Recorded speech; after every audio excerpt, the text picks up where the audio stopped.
has made Sean Combs a little bit nervous. To me on that, when you said, yeah, he looked like the gay homie, I didn't know what you were talking about. Stop. Then he was like, yo, so when we gonna get the chance to, to kick it, like we could just hang out. We gotta kick it. This is Paul. Okay. He telling me we gotta kick it, and he was like, yo, why don't we like go shopping? I mean, like I pay for it. And I was like,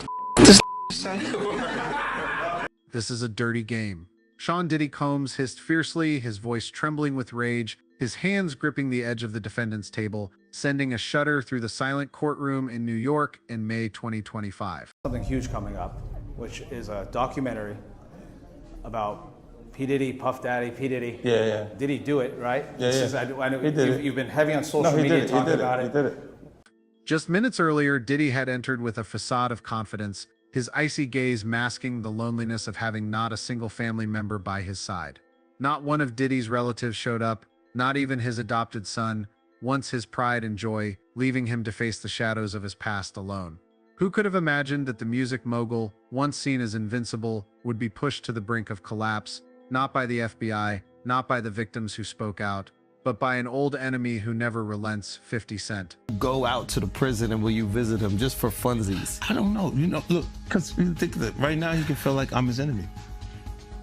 Wait, right now wait, what? Yeah, why would you feel that way? And it wasn't through a recording, something that had already set headlines ablaze, but through an abstract painting with blood-red streaks and faint symbols, once hung in Diddy's mansion, that left the entire courtroom stunned. The painting, valued at $21.1 million, was unveiled by 50 Cent with the caption, "Real art speaks for itself," hinting at secrets from Diddy's infamous parties, attended by those closest to him. That day's hearing was initially seen as a routine legal procedure in Diddy's ongoing series of cases. Those present, from reporters to spectators, expected to witness a composed Diddy, shielded by his high-priced legal team, effortlessly navigating the prosecution's questions. But the courtroom's atmosphere turned suffocating when the plaintiff's attorney stood up, voice resolute, announcing the presentation of an unexpected piece of evidence. An abstract painting that had once hung quietly in the mansion where Diddy's family gathered, now unearthed to expose secrets that even his loved ones could not conceal. This object, according to preliminary analysis, was indirectly linked to one of Diddy's notorious white parties, with a faint inscription, "For her," hidden within the streaks of color, suggesting a connection to the mogul's adopted son, who bore the pain of losing his mother after discovering Kim Porter's diary, revealing dark secrets. No one knew exactly what it was, but the name behind this revelation sent chills through the courtroom, 50 Cent. With his unmistakable style, 50 Cent delivered a devastating blow in a way that no one, not even Diddy, could have anticipated. That moment not only shook the foundations of Diddy's empire, but also opened a dramatic new chapter, promising to unveil secrets never before exposed. I don't have a support system of or a peer group of artists that I require to do what I'm doing. I've had to be on my own from the beginning. So I don't necessarily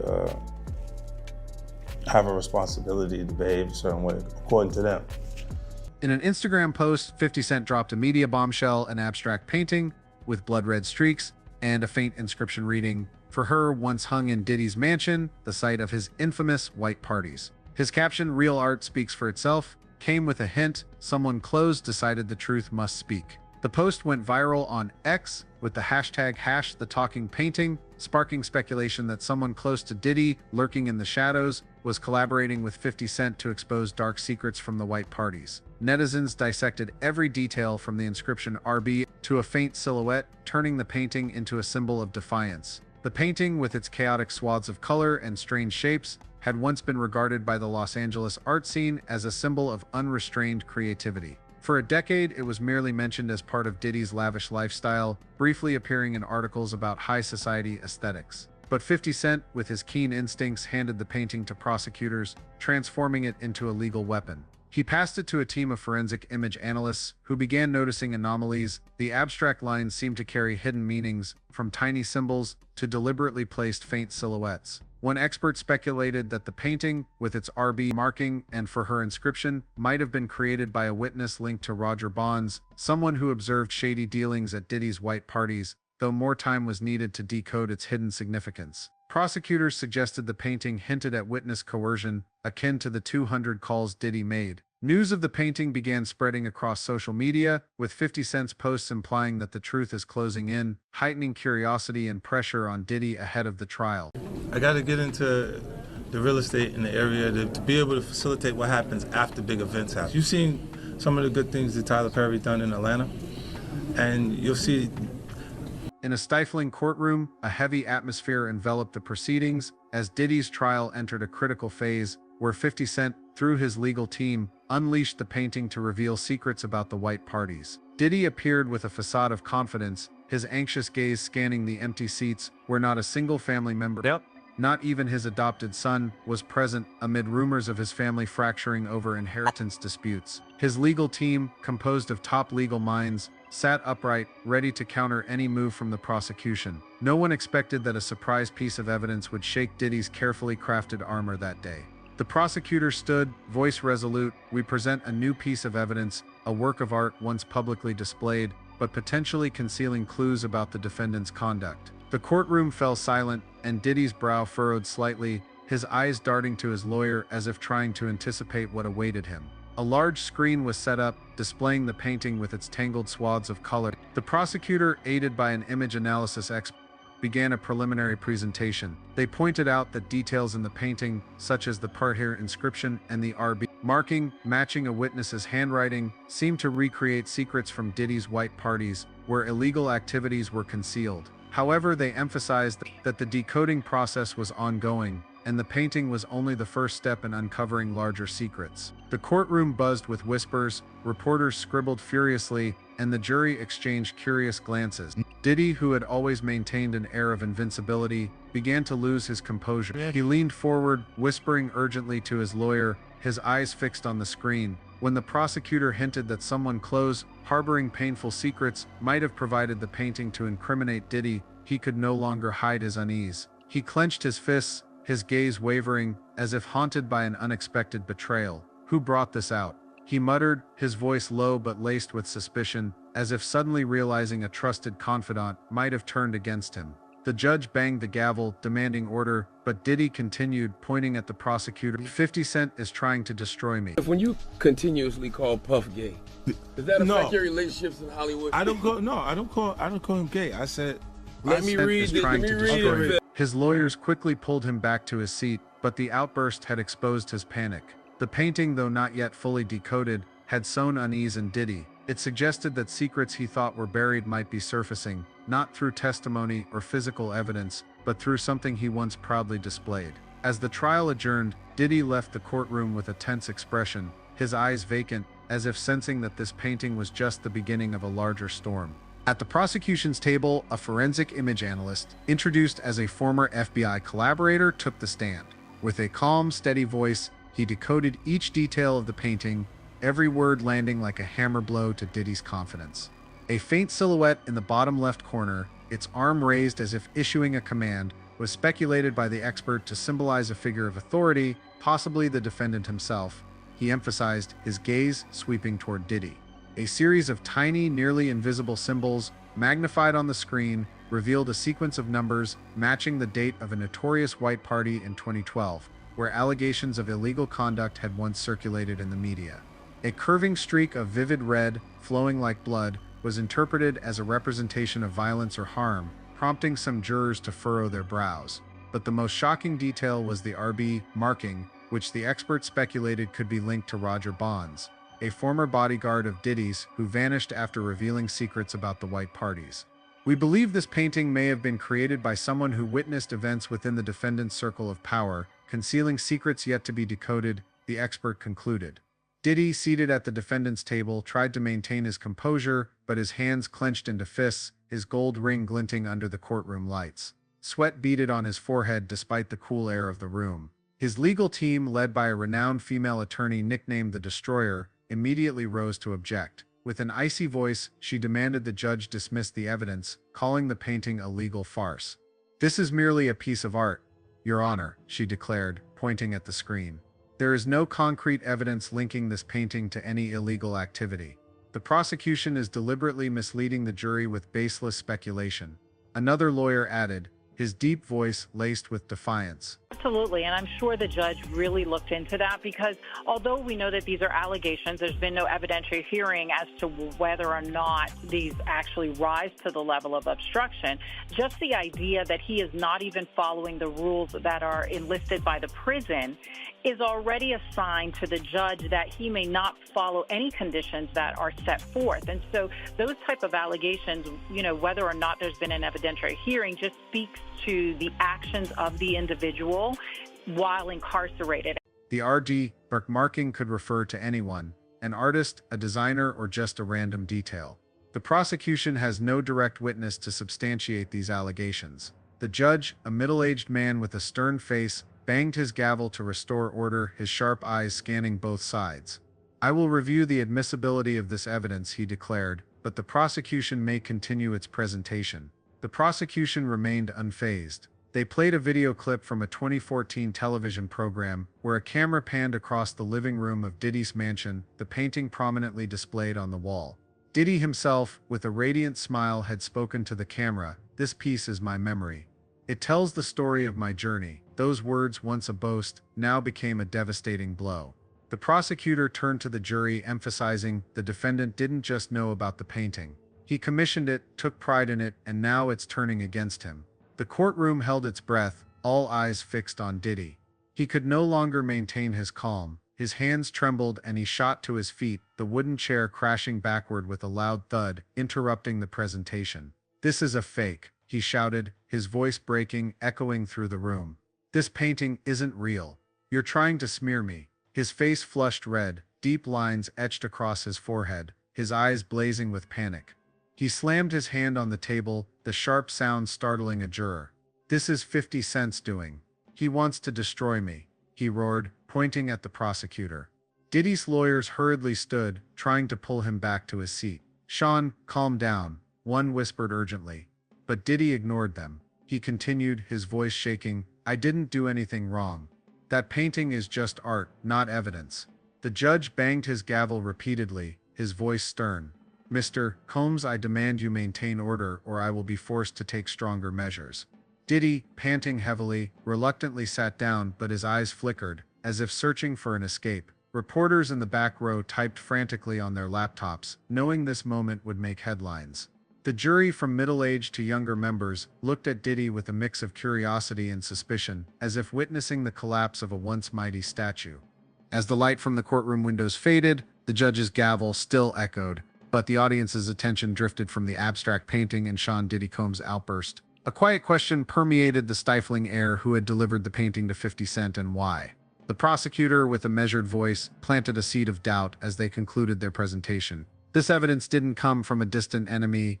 It came from someone who once called the defendant family. Those words, like a bolt of light piercing the darkness, drew every gaze to the empty seats behind Diddy, where not a single relative was present.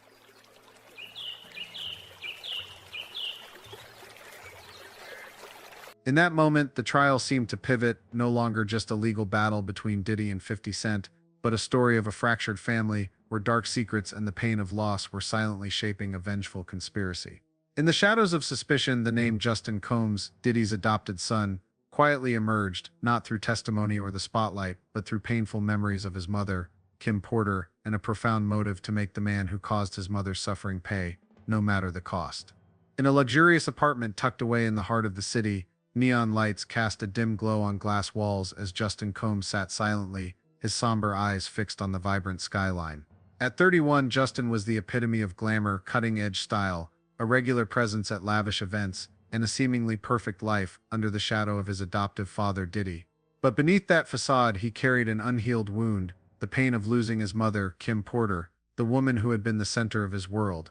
Kim, a talented model and actress, was not only Diddy's longtime partner, but also Justin's emotional anchor. She tirelessly raised him, always smiling despite the pressures of life, beside a music mogul. But Justin also witnessed moments when his mother quietly wept, her eyes filled with fear when mentioning Diddy, and times she left the mansion at night, only to return with a weary face. "Mom always said I had to be strong," Justin once recalled, his voice choking in a rare interview, "but I didn't know what she was fighting against." Kim's sudden death in 2018, officially attributed to pneumonia, left Justin with an unfillable void and a haunting question: Was Diddy the powerful man who promised to protect their family, the reason for his mother's suffering and untimely departure? Kim Porter was more than a mother, she was a symbol of resilience. In Justin's eyes, she was the woman who sacrificed everything to raise him and his siblings, despite the cracks in her relationship with Diddy. He remembered nights when she sat by his bedside, sharing her dreams, only to end with a melancholic remark. "There are things I can't tell you, Justin." When Diddy appeared in the tabloids with other women, from young starlets to fleeting flings, Kim remained silent, hiding her pain to shield her children. Justin, though young, sensed the injustice. "Mom deserved to be happy," he once muttered, clutching a family photo in their old room. When Kim passed away, Justin, then only 24, was devastated. He couldn't believe that his mother, always healthy, died from pneumonia. Rumors began swirling in the entertainment world. Some of Kim's friends whispered that she had uncovered Diddy's dark secrets, from freak-off parties to shady dealings. A confidant of Kim's once told Justin, "Your mom knew too much, and that made her a threat." Though lacking proof, those words planted a seed of doubt in Justin's mind, driving him to seek the truth. Doubt about his mother's death, like a smoldering flame, transformed Justin from a young man basking in the limelight into someone with a mission. He began sifting through his mother's keepsakes, from old letters to diaries Kim left in their Los Angeles room. In one diary entry, written in trembling handwriting, Kim wrote, "He never stops.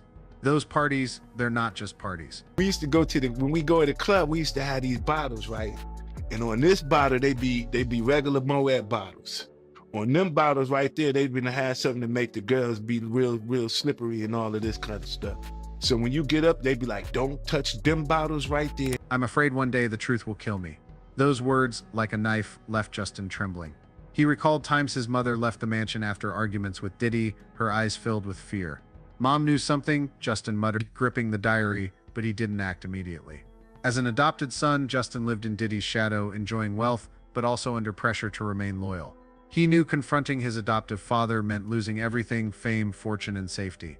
Yet, when Diddy's legal troubles erupted with allegations of sex trafficking, blackmail, and abuse, Justin saw an opportunity.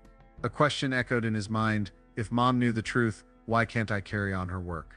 That question led Justin to a bold decision to secretly collaborate with one of Diddy's enemies, none other than 50 Cent. But Justin didn't step into the spotlight. He chose to operate in the shadows, providing clues only someone close could know, allowing 50 Cent, with his influence and audacity, to bring the truth to light. A small but crucial detail emerged when investigators analyzed the painting 50 Cent introduced at the trial. There are B. Marking on the painting, believed to be linked to Roger Bonds, Diddy's former bodyguard, matched the code of an old safe in Diddy's studio. From that safe, a small box containing a hard drive full of documents and footage was anonymously sent to 50 Cent's office. The prosecution, without revealing the source, emphasized that the box came from someone with a deeply personal connection to the defendant. A message on the hard drive, written in shaky handwriting, bore the phrase, "For her," sending chills through the courtroom audience. Who wrote that phrase, and why did it echo Kim's diary? Speculation spread on X with the hashtag #TheTalkingPainting, suggesting the box's provider could be a member of Diddy's family, driven by grief and a motive unrelated to wealth. The box became the case's centerpiece, not only for its contents, but for the story behind it. The prosecution revealed that the hard drive contained evidence of Diddy using shell companies to fund freak-off parties, along with threatening messages sent to victims, including Cassie Ventura, Diddy's former girlfriend. A short video filmed at a mansion in 2017 showed Diddy in a heated argument with a woman believed to be Kim Porter. Though the audio was faint, one of Kim's lines rang clear: "You can't keep hiding this." The prosecutor posed a question: did Kim know something so dangerous it made her a threat? They didn't name Justin, but hinted that the video's provider understood its value to the case. Justin, with memories of nights his mother left the mansion, may have found the video among Kim's keepsakes or even recorded tense moments between her and Diddy. But how did Justin obtain the video, and why did he choose to send it to 50 Cent? The answer may lie in another detail. Justin is believed to have quietly protected Cassie Ventura, who was preparing to testify against Diddy. Cassie, a key witness, had become a target for Diddy. Call logs from the Metropolitan Detention Center showed Diddy made hundreds of calls to intimidate or bribe her, including a $10,000 payment to withdraw her lawsuit. But Cassie, supported by a secret source, remained resolute in testifying.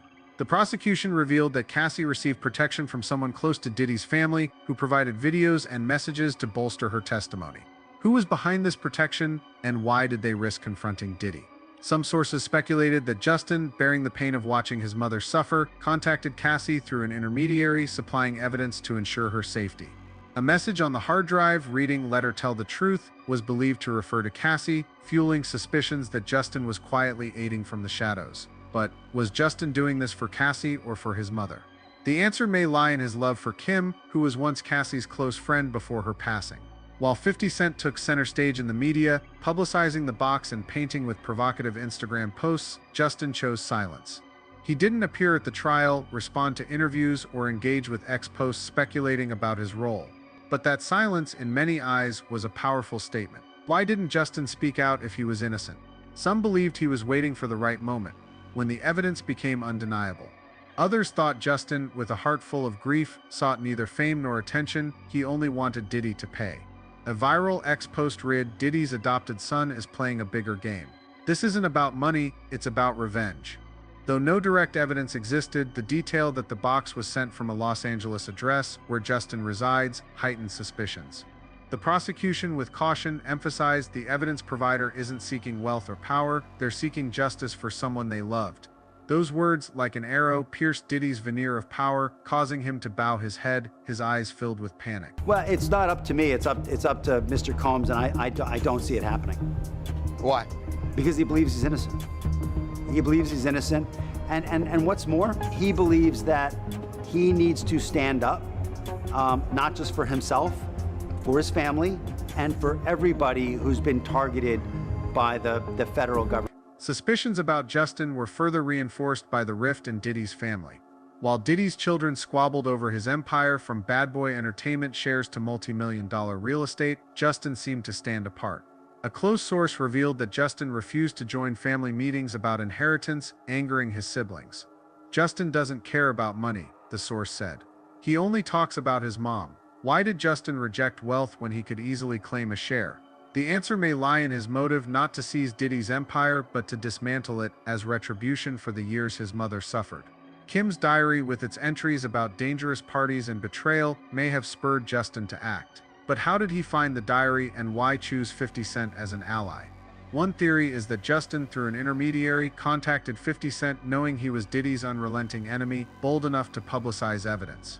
The covert collaboration between Justin and 50 Cent, though speculative, created a gripping narrative. 50 Cent, with a history of clashing with Diddy, didn't hesitate to use the box to topple his rival. But he was careful not to reveal the source, posting only vague hints on Instagram. Someone decided the truth needs to speak. Why didn't 50 Cent disclose the provider's identity if he knew it was Justin? Some believed he was protecting Justin, allowing him to continue operating in the shadows. Others thought 50 Cent kept the mystery to amplify media intrigue.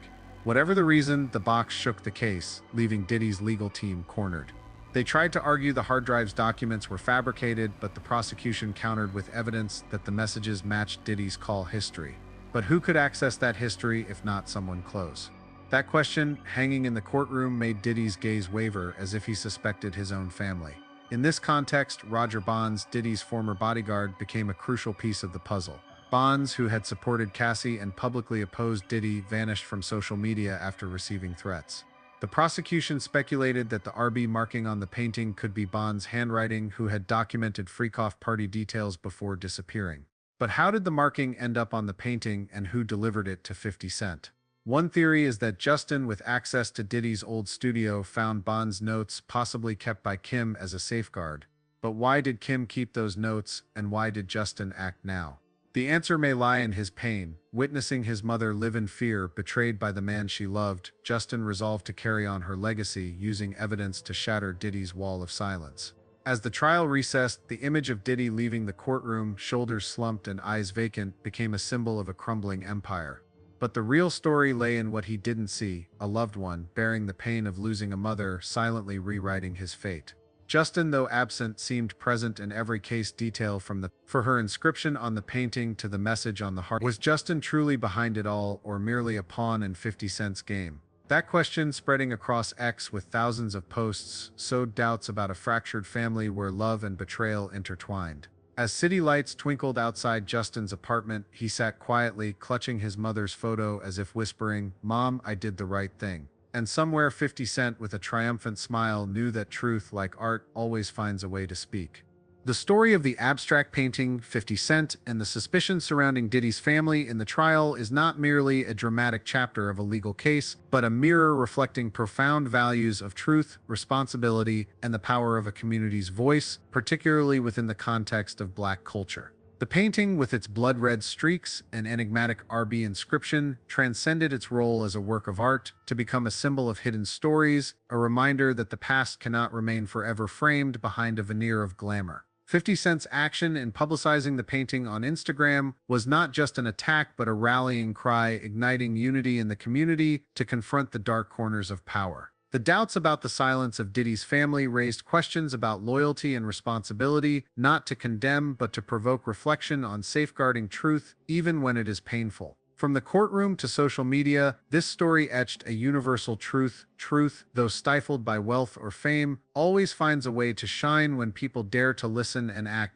The perspective of this story lies not in judging an individual, but in celebrating the strength of the Black community in using art, media, and courage to reclaim their voice. The #The Talking Painting was not just an online phenomenon, but a banner for those once forced into silence, from the victims in the case to those who have fought for justice throughout history. It serves as a reminder that Black culture, with its rich legacy of resilience, always finds ways to transform pain into strength, much like the red streaks on the painting narrate a story of survival. A Black journalist's commentary resonates: "We don't just tell our story, we paint it, and every stroke is a declaration." This story also underscores that responsibility lies not only with those who commit wrongs, but also with those who choose silence, whether family or associates, setting a new standard for loyalty to truth above all. Yet the story does not stop at praising courage. It invites us to look deeper within ourselves, at the paintings in our own lives, memories, secrets, or choices we hang up to conceal.